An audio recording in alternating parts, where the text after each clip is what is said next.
I'm walking down the street. I do want to say to Donnie and many of you in this room that over a very long career in this city, all of you have helped me and my colleagues tell the truth and to try to tell.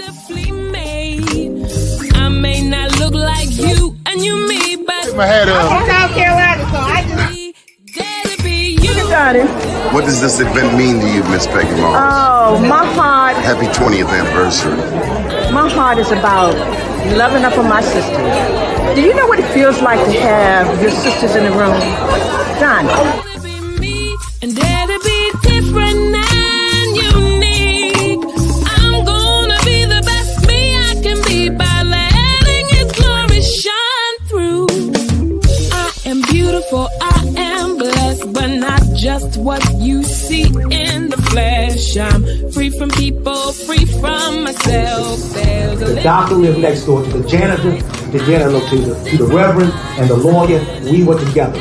Now we get so high and mighty that you create stress for your society because you don't like poor black folks either.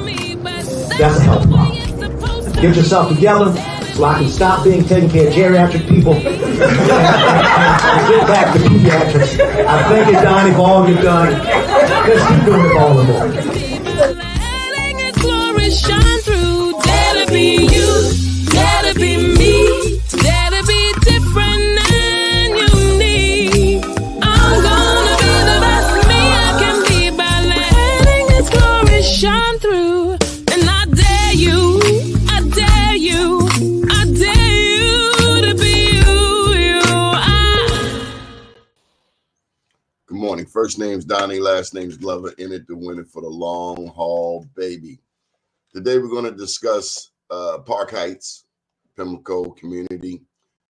I want to tell you a little bit about the Pimlico Local Impact Aid. In 2007, the state legislature passed the Maryland Education Trust Fund Video Lottery Terminals Legislation 2007 SB3, which provides slots revenue funding in the form of local impact aid to jurisdictions that have casino facilities.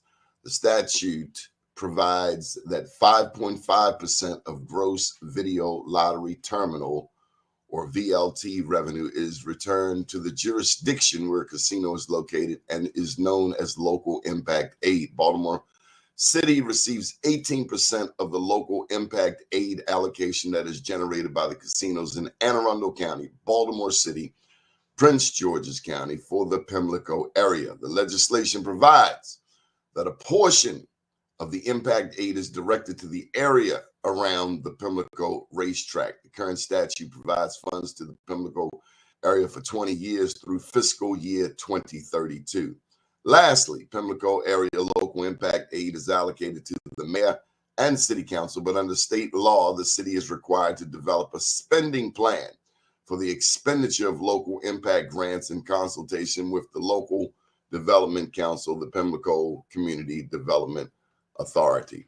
What does all of this mean? Where's the money? Is the money going to Park Heights? Is the Park Heights community benefiting from Pimlico Racetrack? I say that because last weekend we had the Preakness once again, and we love the Preakness. Some of us do. But what I find particularly interesting is the new generation of Preakness goers who are black, who post up. To discuss this further is Will Hanna. Did I lay it out correctly, Mr. Hanna, or was I off? Good morning. Good morning. I think you are right on point. Right on point. And Mr. Hanna, you've been working in that area in the now you're originally from Murphy Homes, if I'm not mistaken. Absolutely. But you've called Pimlico, Park Heights, Reisterstown Road, Belvedere. You've called that area home for at least 20 years or so that I've known you. 37, twice as long.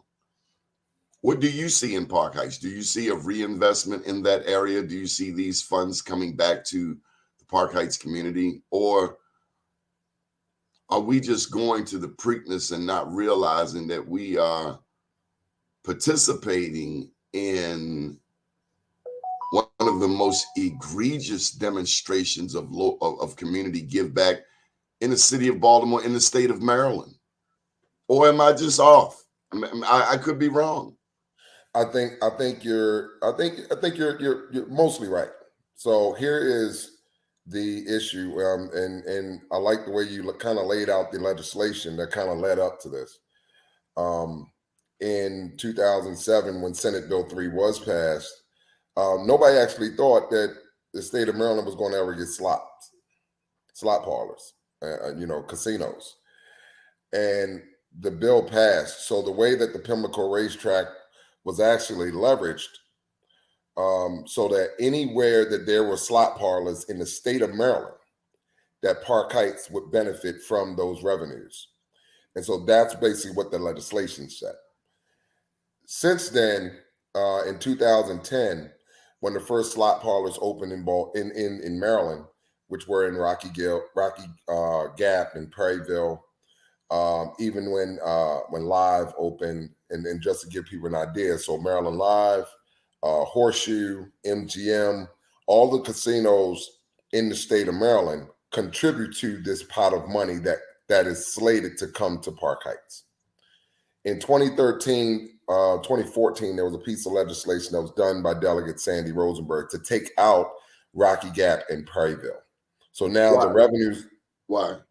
Well, that we still don't know, but the belief is that those jurisdictions didn't want their money coming to Baltimore. So they actually did a deal with Delegate Rosenberg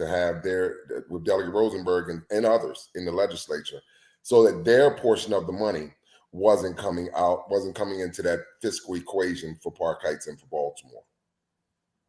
So now the revenues that come to Baltimore from the casinos are from Horseshoe, Live, and MGM. So that's from Baltimore, Anne Arundel County, and Prince George's County. But since then, it's been a total of roughly about $52 million in slots revenues just to Park Heights.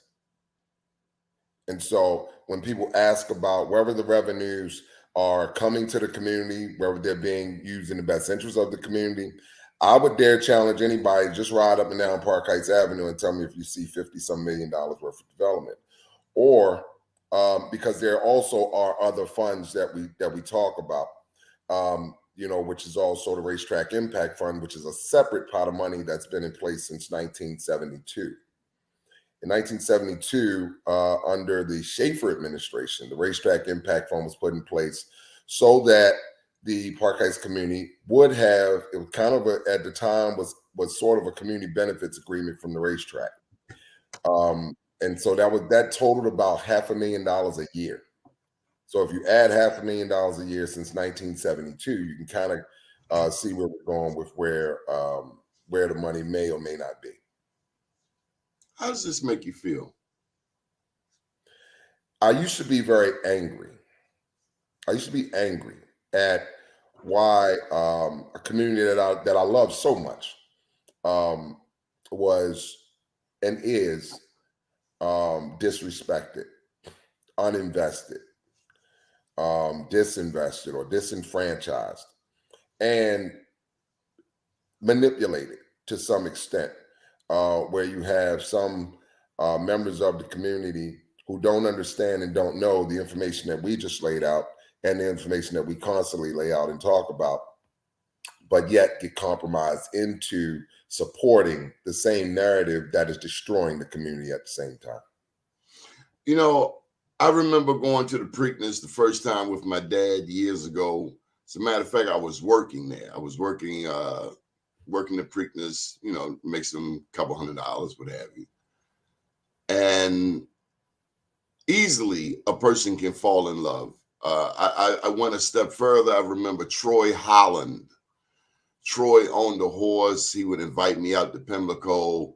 And for the first time, I got a chance to see the stables. I didn't know that there were so many Blacks, so many African Americans who worked in the stables, who work with the horses, who train. I'd never seen it up close before. Over time, I learned about Isaac Murphy, is it Jimmy Winkfield, I believe. I learned that blacks made the Preakness. They made the Belmont Stakes. They made the Triple Crown winners. They made horse, we rode horses. We trained horses. We fed horses. We cared for horses right here in the city of Baltimore. Now the black jockeys have been replaced by Latino jockeys.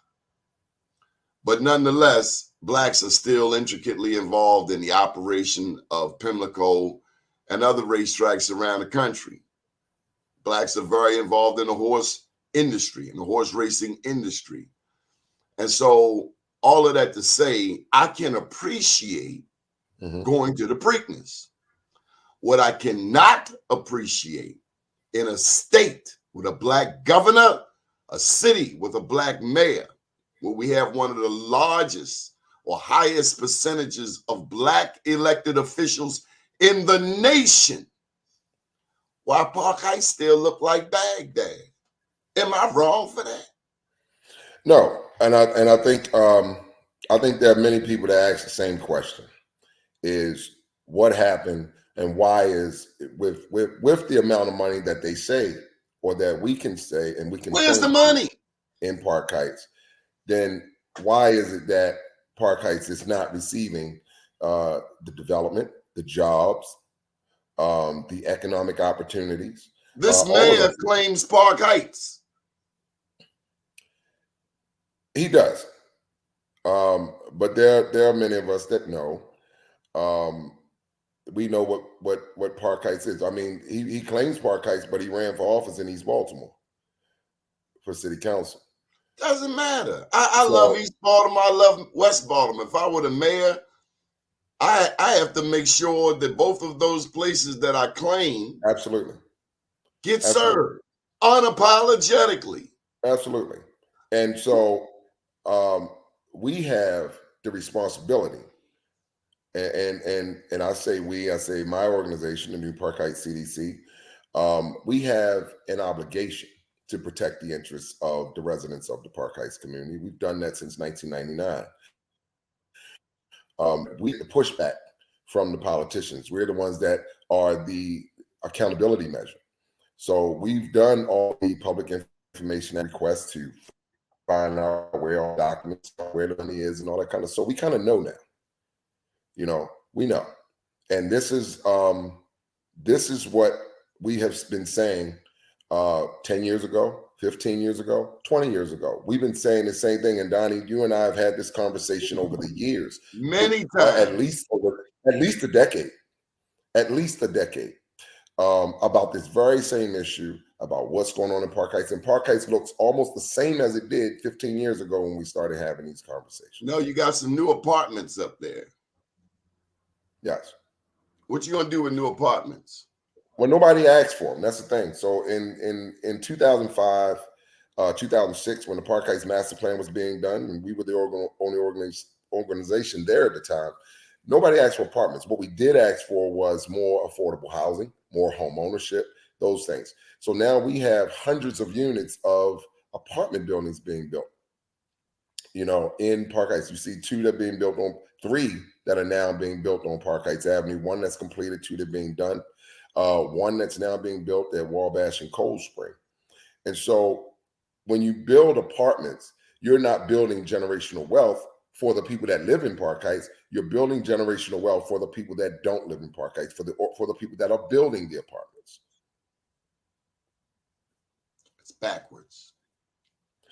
Right, but it's also intentional. And I that's don't understand. That is intentional. And I know this is rhetorical, but this is a 9-1 Democratic city.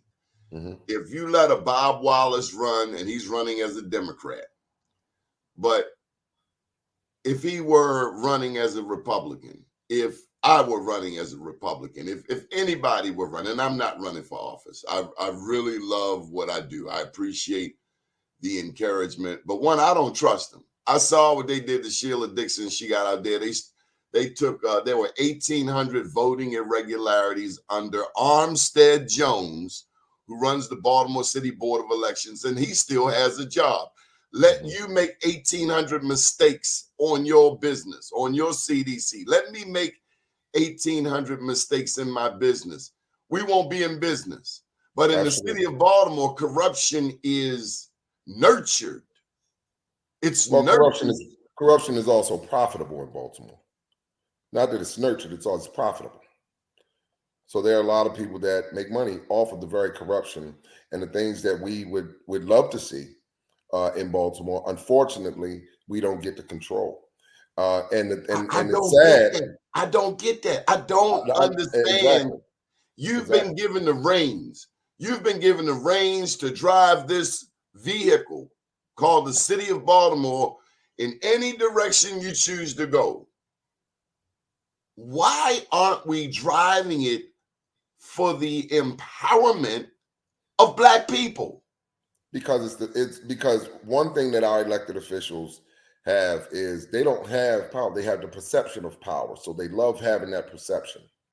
And so having that perception of power gives them, not that they do anything, it's just that they love being the go-to person. So if you got to come to me and I'm your council person, you got to come to me for whatever you want. And you can be paid nominal amounts of money for doing no work. It's a perception of power. Who is your councilman? My council person is so Park Heights has two. One being mostly in Southern Park Heights, Sharon Green, Middleton, and in a smaller part of Park Heights, you have Yitzi Slifer, who's in the 5th district. Let's start with Sharon Green, Middleton. What does she do for the community as it relates to Park Heights getting the funds from the Racetrack Impact Fund that it deserves? Okay. Is she an advocate? No. And I'll say that clearly. She's been in office for about 20 years. Huh? Mm-hmm. Huh? About 20 years. Well, damn.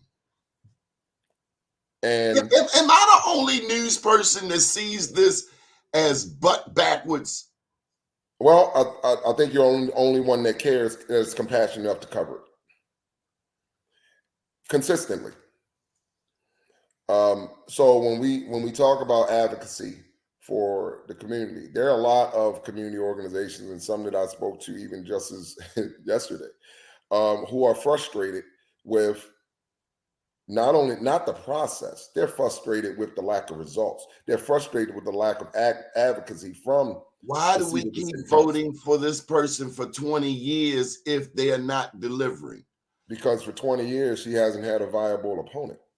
So who else were they going to? So it was like the worst of two evils. So who are we going to vote for? This is what they said. And so you consequently are running for this post come May 14th, 2024. That's correct. Will, is that what you want to do? It is what I want to do. Is that what you need to do? It's both. It's both. I'm compelled to run because I took a vow to protect the interests of my community and of my neighborhood and of the district. I took that vow, and I haven't taken it, sheepishly. I really feel that this is, and I'll be clear. I never wanted the job previously because I wanted to have faith in our elected officials. I wanted to have that faith. But now here we are in the same place that we were 2 cycles ago, 3 cycles ago, and now nothing's been done. And so now when I see that there's more stuff afoot to marginalize the community and to take advantage of the community when it comes to housing, when it comes to lack of opportunities, economic development, minority contractor participation. We look at all of those things and we say, okay, and on top of that, we have $177 million missing in Park Heights. So I asked this question: if you're not asking where that money is, either you don't care or you're complicit. Stacey Campbell raised the question about the responsibility, the role of Park Heights residents. And let me just say, back in 1985, when my mom got her wings, Park Heights became home for me. I stayed with my cousins right there at Park Heights in Woodland in the 4700 block. 4700 block. Then in the 4900 block up by Garrison. And I love Park Heights. Since then, I've fallen deeply in love with the Caribbean food. So I just wanted to put it out there that I really do love Park Heights. I worked up there at the library teaching GED. Is the library still there? They're actually we're slated to get a new library, but now it's just going to be a renovated building.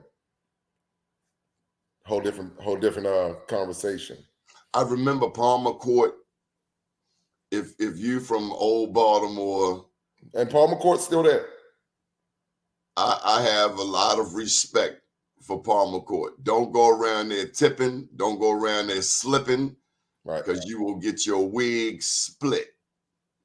That's how it was back in the day.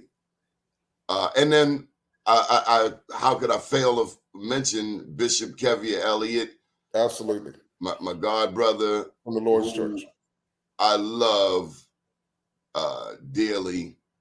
He loves that community. He's out and about in that community. He walks the streets. As a matter of fact, back in the 90s, we had a prayer corner on Buford and Garrison. And, you know, back then they were slinging heroin, cocaine, crack right there on Buford and Garrison. We show up every morning at 7 a.m. And how is Buford and Garrison today? Buford and Garrison, there's been some redevelopment on, particularly on that block of Buford and Garrison. So, is it still an open air drug? Is it an open air drug market there? Not as bad as it used to be. Let me just say that. That thing was off the hook. Yeah, let me say not as bad as they break the prayer. They break the prayer line. Come get that thing. Yeah, it's not as bad as it used to be, and to some extent, you know, you still have those pockets of activity. That's all over Baltimore. Do you know this lady, Stacey Campbell? I do vaguely know Stacey Campbell. She lives right there she's right there, Palmer Court. She lives right there by the school.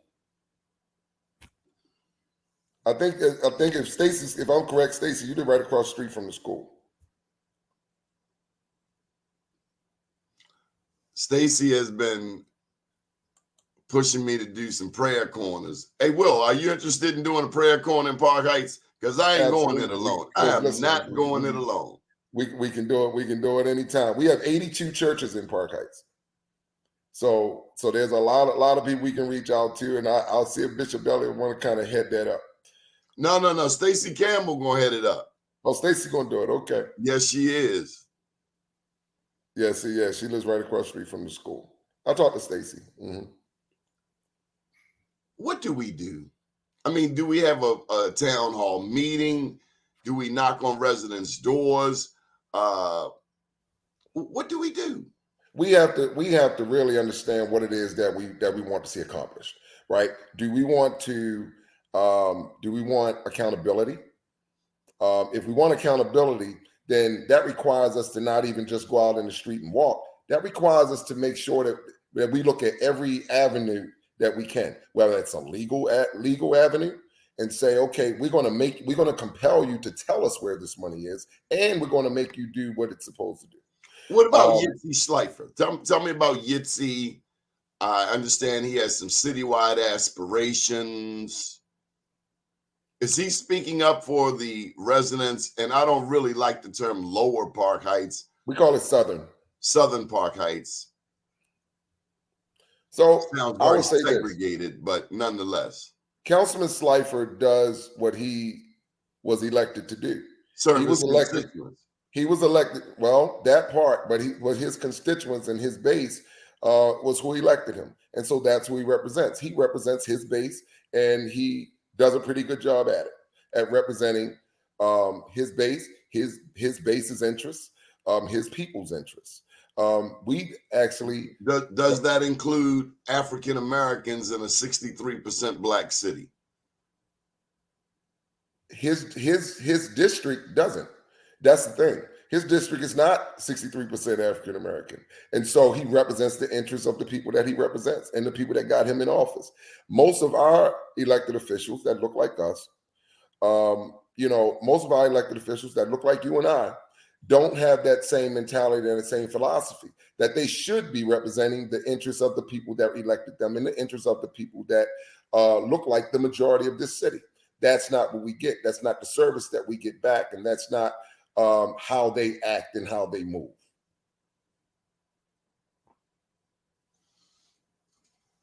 Baltimore is the home of segregation. I call it apartheid.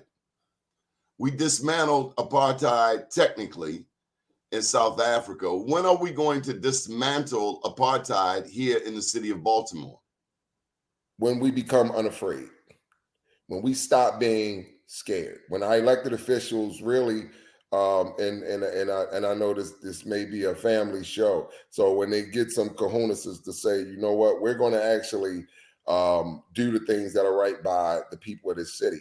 And until then, because even though you have, and I'm not saying that they are, I'm not saying that the people that our elected officials are intentionally inept. They avoid this fight. I just believe that they don't know. I believe they don't understand, that they just absolutely don't know. When it comes to crime, when it comes to economic development, when it comes to real estate development, when it comes to all of those things, I think they actually don't know. Most of our elected officials have never run a business. Sharon Middleton Green has to know. Her husband is Glenn Middleton, heavily involved in unions, heavily involved in politics. How can they not know? Like I said, it's one of two things. Either you don't care or you're complicit. And I stand by that. If anybody wants to prove me wrong in those two, or if she wants to prove me wrong. I would love to be wrong. I would tell you in those scenarios, I would love to be wrong. But I think that now we have to make sure that we because what we're seeing, this is the derivative effect, is what's happening with our young people in the city, what's happening with the crime and things that are happening in the city amongst the younger people are things that we did not do a decade ago. This is the result of things we didn't do 10, 15 years ago. And so now we're seeing the after effect of what happens when you don't do what you're supposed to do. And the thing is, we don't do it now. And this is why I felt like I was compelled to run, because if we don't do it now, 10 years from now, it'd be even worse. Again, I look at all of the prominent African Americans who show up at the Preakness. Mm-hmm. What if those same prominent seersucker suit wearing, straw hat wearing, black-eyed Susan sipping black people came together to raise the question about what is happening with the racetrack impact funds? What would happen if these people came together and put their collective influence? Because I see a lot of influencers, people with very large social media followings, mm-hmm. out at the Preakness, smiling, mm-hmm. smiling. Son, do you know what's going on around here? Because if you knew what was going on, how could you fix your face to smile, son? The problem that I've had with that, and Donnie, I'll be very clear. I have never been to the Preakness because I know what it does not do for my community. So I've never been to the Preakness. I have no intention of going to the Preakness until that dynamic changes, if ever. I was one of the people that was in the minority for the Preakness not even being there. I was supportive of it going to law, and I say that and I stand on that, because if you haven't benefited my community since 1972, now be clear that I was born in 1970. So all my life, the Preakness has not benefited the Park Heights community. It may have benefited the city of Baltimore economically, but not Park Heights directly where it sits. And now that is where I have some of the biggest struggle and problem. But also, if our elected officials know that, right? If they know that, so we made sure that they knew. We made sure that they knew. For the last 15 years, we made sure that they knew. And if you did absolutely nothing over that period, now it becomes time for us to do something. What do you want people to do? What I want people to do is do some homework, do your research, and you don't have to listen to what I say or what Donnie says. Do your homework. Everything that we're telling you, Senate Bill 3, 2007, pull all those documents up. Racetrack impact funds. Pull up slots revenues and look at the dollars. Look at the PCDA. Pull up the PCDA. How much money? Look at all of those things. How much money? Total? Yeah. Right now, about $177 million that's in Park Heights. That is not in Park Heights. Now, that's not all slots. This is national news. This is national news in a city with one of the highest percentages of Black elected officials in the country. Yeah. And it shows just how sterile we are. It's like erectile dysfunction in politics. I think that might be my new topic. Erectile dysfunction in Baltimore politics for Black people. Black erectile dysfunction. It ain't working. If I may add one other thing, Donnie. Come on. If I may add one other thing. Of that $177 million, $100 million of that was put in place by then former mayor Catherine Pugh. That money was allocated to Baltimore Development Corporation, to BDC at the time in which Bill Cole was the president of BDC. That money is still, or should be still there. And that was probably maybe 4 or 5 years ago. Why? That money was put there for infrastructure development in Park Heights. Okay, where is it? It's still there, and that's the thing. So there are some people that need to ask the question. They need to ask the question. I'm talking about any elected official that's watching this. It's very easy to find out. All you have to do is a legislative inquiry and say, hey, I want to know if this money is over here. That's all they have to do. Let's name the elected officials involved in Park Heights. We already mentioned Sharon Green Middleton, councilperson for the 6th district. We mentioned Yitzi Schleifer, councilman. 5th district. Mm-hmm. You have a state senator there? We have 2.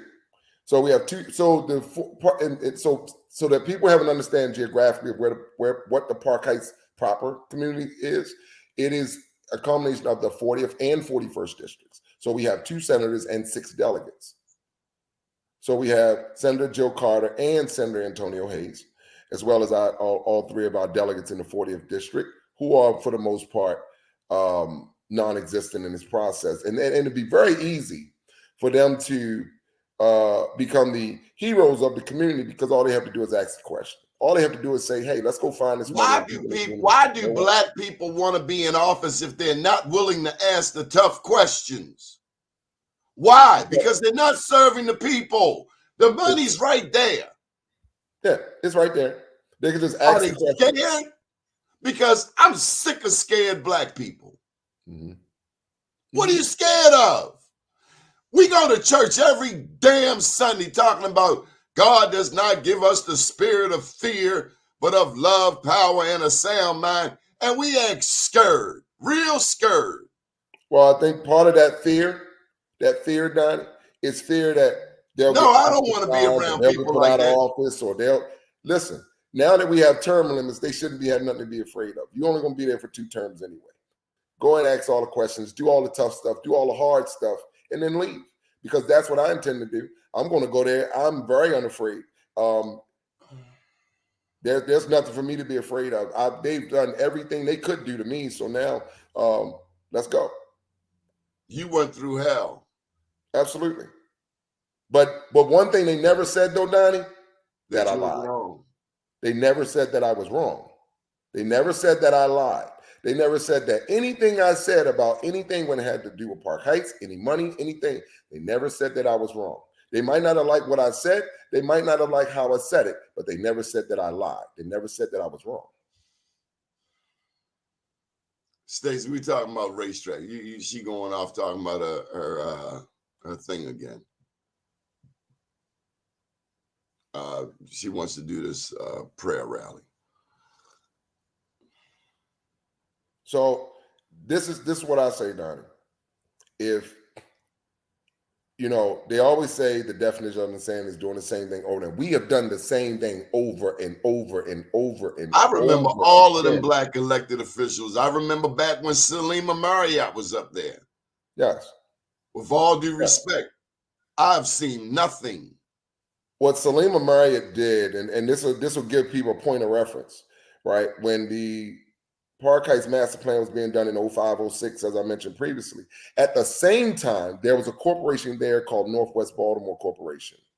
And at that time, Northwest Baltimore Corporation was disbanded in legislation that was put forth by Salima Marriott. This is where the community had some input or had more input. And that's when the PCDA was created. The Pimlico Community Development Authority was created by the disbanding of the Northwest Baltimore Corporation. Why? Because of money. So there was about $3.5 million that came up missing through Who Northwest got paid? Baltimore. Who got paid? But listen, here's what you always have to watch in Park Heights. Look at the people that have always been involved in controlling the money. There are people that have always been there from Sinai Hospital. From Sinai Hospital, they've always been there. Somebody is stealing. Somebody's getting paid off of our pain. Thieves. You've always had those people that have been involved. Whether LifeBread / Sinai. Can't stand a thief. Always had the representation there. Always Stealing from your controlling. own damn people. It's despicable. It is. In a city that has mostly all elected, we have a black governor, we have a black mayor, we have a black comptroller, we have a black city council president, we have a mostly black city council, mostly black state delegation in every district, and mostly all black state senators. This is, and we have black congressmen.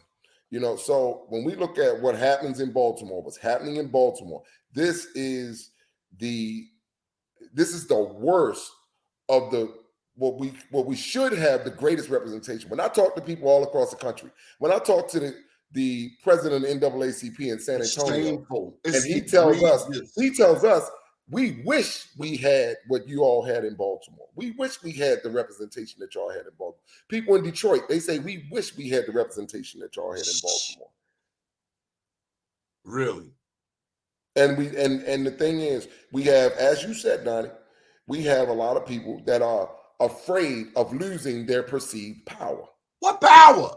What damn power? They used to run around talking about, I got power. Power over what? Right. Power to do what? Can you get your people jobs? Can you get your people homes? If you can't do that, you ain't got no damn power. All you got is a seersucker suit, a straw hat, and a goddamn black-eyed Susan. That's all you got. It's the And you got a selfie.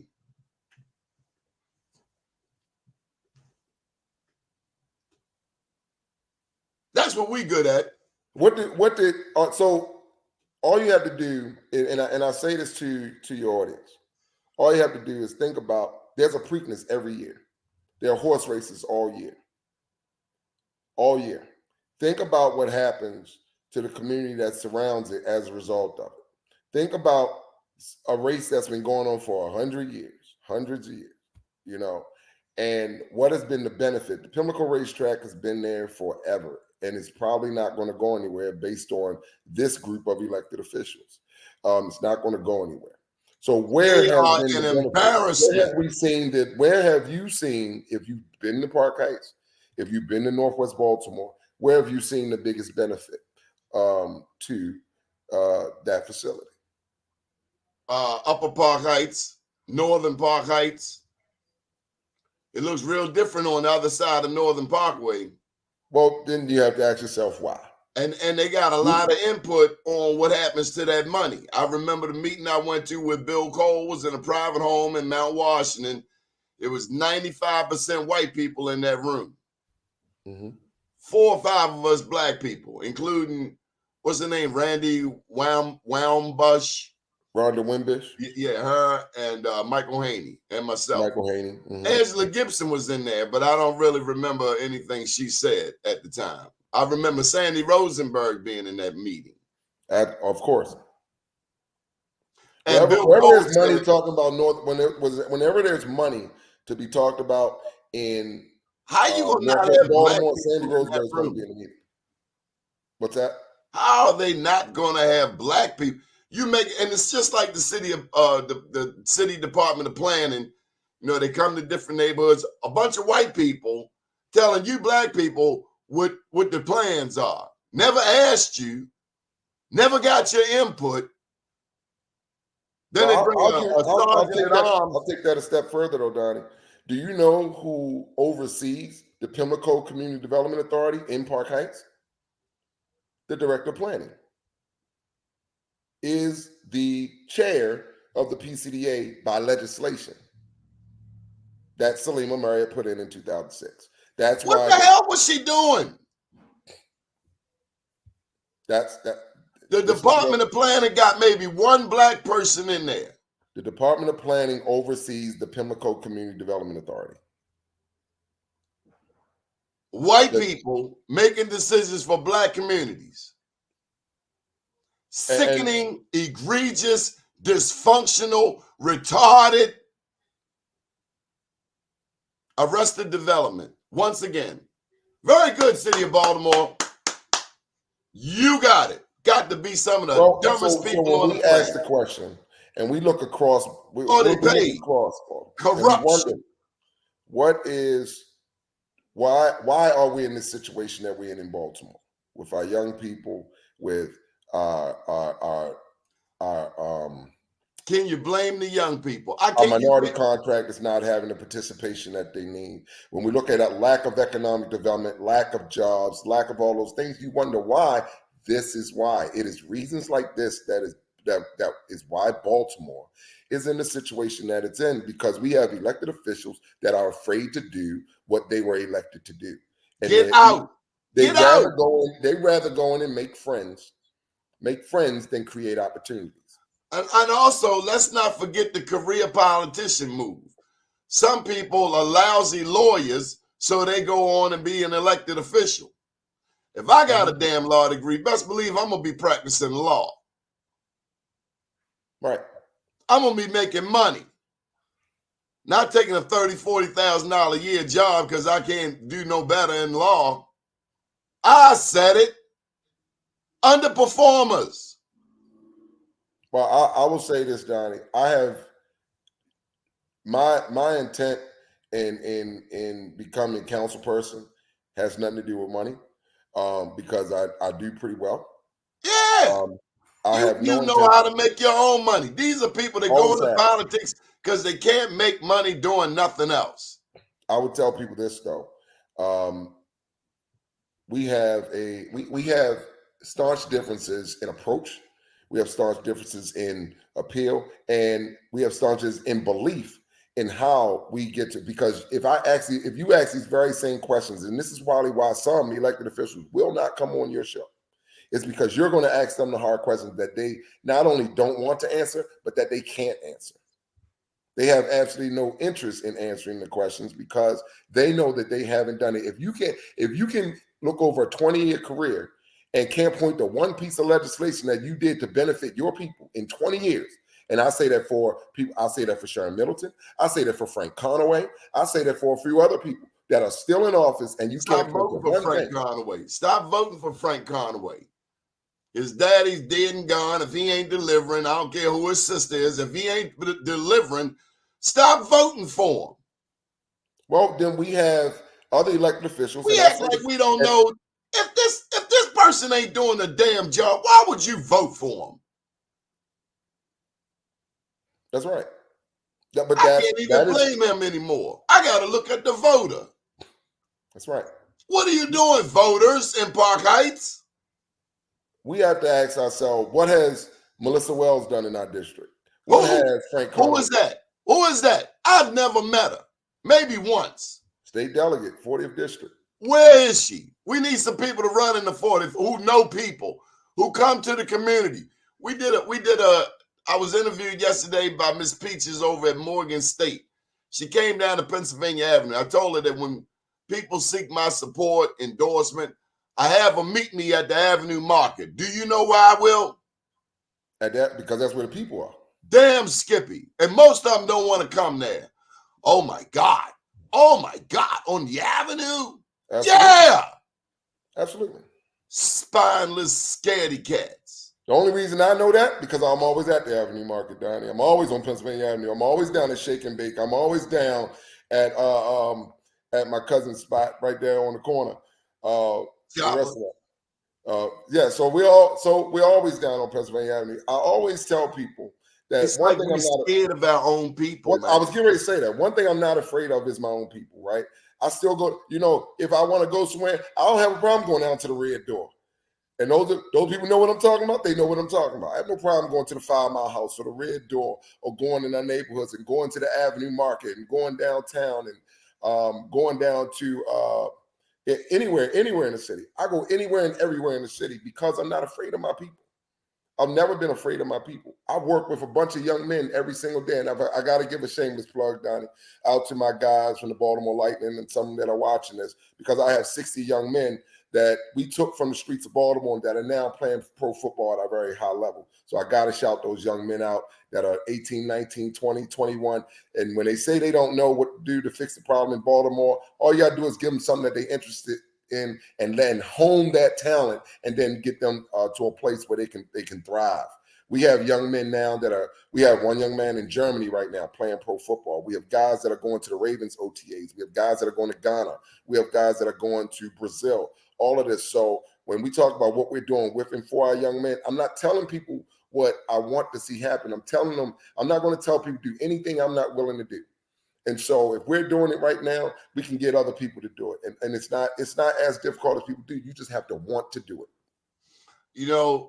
I have seen this mayor make some strides. New recreation centers, finally. Let me give him his credit. We have not seen new recreation centers in our lifetime. I remember Greater Model back when I was a teenager. Oh, down your way, your old way. Yeah, my old way.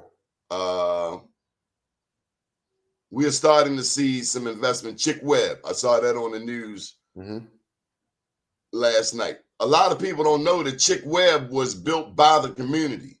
Famous musicians from around the country came together, did a famous fundraiser over at the 5th Regiment Armory and built that. And so I'm very grateful for the advocates. I think his name is Ron Williams over in East Baltimore. People who have stayed the course. Ronald Miles. Ronald Miles, thank you. Ronald Miles. And he can be a little bit of a pest, but that's what it takes. He got what he needed for his community. Yes, he did. And kudos to you, Mr. Miles, for staying at it.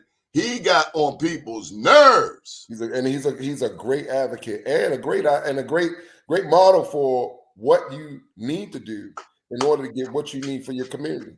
I've been a pest to a lot of people for a long time. so we understand.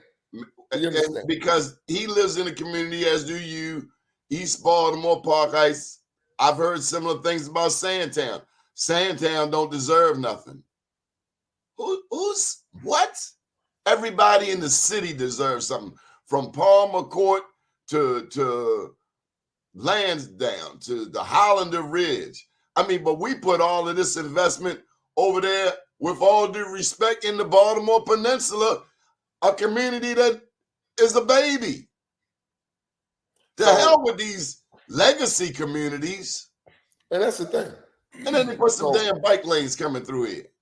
What they identify, and that was the worst decision I think was ever made, is to put log jams on North Avenue with bike lanes. And then you got a bike lane and a bus lane and one lane for traffic. It doesn't make sense. But idiots. It doesn't make sense.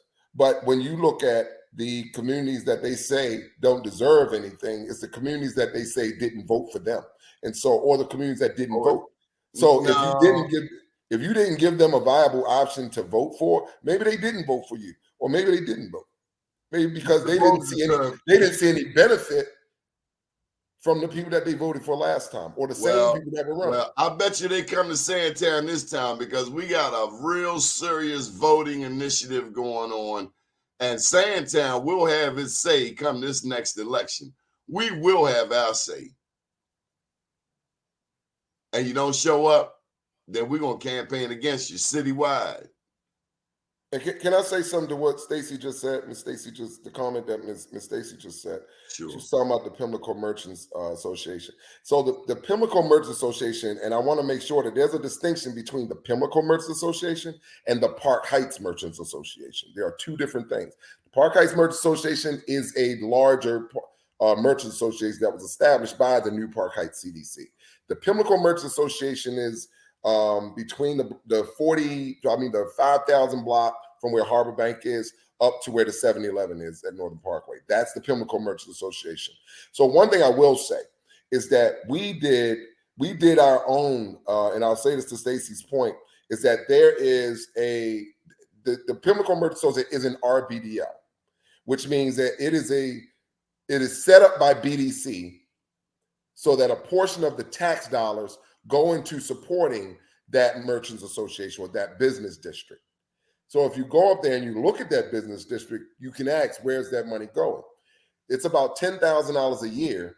And I've seen the checks. We actually requested copies of the checks that money goes to the director of the Pimlico Merchants Association. How do these people sleep at night? Very well and comfortably. No, they don't. No, we're the ones that are up all night. They sleep well. We're the ones up all night. Well, it's time that we start doing some 2 a.m. protests in front of their doors. We need to go have protests right in front of their houses, right in front of their jobs.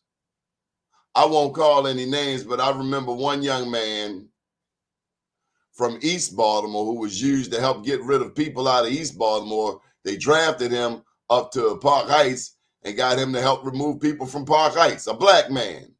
J.O. Hurley.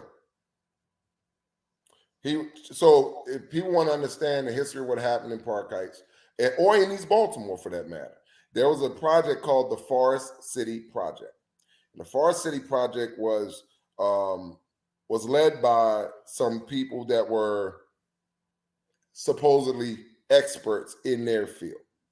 And J.O. Hurley at the time was on the Forest City Project. Their goal and part of their mission was to remove the people out of East Baltimore so that they could begin development. And if you look at East Baltimore today, that is exactly what happened. They moved hundreds of families out of East Baltimore and to begin that development. Look at what's happening in Park Heights. The same people, J.O. Hurley came over, was the former president of Park Heights Renaissance. Same people. Now, when you look at what's happening, hundreds of people that were moved out of Park Heights that are now, you see this development being fostered, and now you don't see the benefit from the community. What the city of Baltimore did, and I said this in a previous conversation, what the city of Baltimore did is they took city-owned vacant property. City-owned vacant property. So imagine there's any vacant house in Baltimore. They took city-owned vacant property and they changed the sale price on it. Now, these are houses that had no back on it, no roof, no windows, tree growing through it, the whole nine. And the city of Baltimore said that this house was sold for $558,000. This is a house on Loyola Southway, where the whole block is almost vacant. They did that so that they could change the comps for future development that they did on Loyola Northway. And if you go on Loyola Northway right now, or if you Google houses for sale on Loyola Northway, you'll see that they sold those houses for $350,000. In the history, I've been in Park Heights for 37 years. I have never seen a property sold in Park Heights for over $300,000. And so you ask, why did they do this? Because now, remember, there were a bunch of houses that were torn down on Woodland Avenue, on Park Heights and Woodland, up by where you used to live, Donnie. A bunch of houses were torn down up there where you see those apartment buildings being built on the right side. On the left side is a bunch of open land, and people say, well, what's going to go here? That's where Dan Henson and his group from New York are slated to build 200 new homes there. They're going to use the comps from the houses on Loyola Northway, which were used from the comps from city-owned vacant property. They're going to use those comps to build houses in excess of $300,000+. This is the exact same thing that happened in East Baltimore, which is why you had people that were priced out of the community that lived anywhere near Johns Hopkins. Look at what's near this development. What is the closest thing? The biggest anchor. There you go. The biggest anchor in Park Heights is Sinai Hospital. So you look, and if you look in West Baltimore, you look down in Southwest Baltimore, the biggest anchor there, University of Maryland. These are the exact same things where these hospitals are encroaching and purchasing land and making sure that their interests are protected, because the more money that's made in the community, the more money they make. I was told at one point that I made an error in saying that Sinai Hospital made $1 billion a year. And I was told that I was corrected by Martha Nathanson. And remember that name. I was corrected by Martha Nathanson in a meeting, said, we don't make $1 billion a year. We make $985 million. And they make most of that money off of us. Pimping ain't easy, but somebody got to do it. But give absolutely nothing back. Nothing. They make 900, let me be right. This was 985 million 10 years ago. That's what they were making. Why would you want to be a part of a corrupt system? Because you've tried it on the outside and didn't work? Me? Yeah, why would you run for office? Why would you want to be a part of a corrupt system? Obviously, it's corrupt. Going back to the gun trace task force. I believe that if those people are corrupt, they always were corrupt. Going back to J. Barry Mahone. And they were always corruptible. Right? So they were always corruptible. My track record doesn't say that.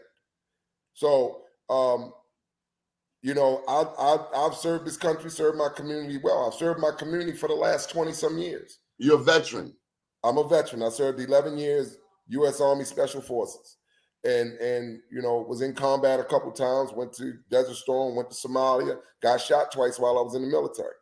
Got out and went to work for the U.S. Department of Justice for 10 years and stayed at DOJ for a long time doing immigration, doing oversight on a lot of things. You were in Black Hawk Down? I was there. Man, so when people watch the movie, they can say, you know, I was there. When people watch the movies on, you know, when they watch Jarhead and all those other movies, all that, I was there. I was in a city that was captured called Khafji. And if you look at the Battle of Khafji in Saudi Arabia, Khafji, the Battle of Khafji, there was a group of Americans that were encircled by the Iraqi soldiers. It was 26 of us, and there were 350 Republican Guard that surrounded us, and we were bailed out and rescued by the Marines. Fought our way out of it. I was there. In Operation Provide Comfort in Turkey, when in northern Iraq, when Saddam Hussein chased the Kurdish refugees up in the mountains with the gunships, I was there. There were 26 of us that saved 500,000 Kurdish refugees. So when I say, when I've seen 500,000 people be rescued in a military operation, surely when I came back home, I said there were about 600,000 people in Baltimore. I could surely do something to save my own people if I could go across the world to save a whole bunch of other people. That's my intent. Any final thoughts, Will? I want people to keep loving Baltimore. Donnie, I love what you do. I want you to, you know, I just want people, if you just show some pride in what you do. If you're an elected official in this issue, have some pride. Have some stomach. Have some cojones. Don't be afraid. Don't be afraid. Don't be scared. Because win, lose, or draw, my message is going to stay the same. Win, lose, or draw, I'm going to say the same thing, and I'm going to mean it every single time. So if you're afraid, just know that we're coming. We're going to be there in 2024. We're going to be there from now till then. You're going to hear this voice. You're going to see this face, and we're going to be there. And I don't care if you're Sharon Middleton. I don't care who you are. If you're elected, you have some atonement to do for your ineptness and your inactivity. And we're going to make sure the hell that's home. what gets told. or do us all a favor, just pack up and go home. And I'm okay with that. Dr. Michael Zolikoff has said that we have a health problem in the Black community. He said we don't like poor Black people. But we hate each other more. You know, it's unfortunate that we hate each other. These We'll Black fight each other. We'll fight each other more than we'll fight someone else.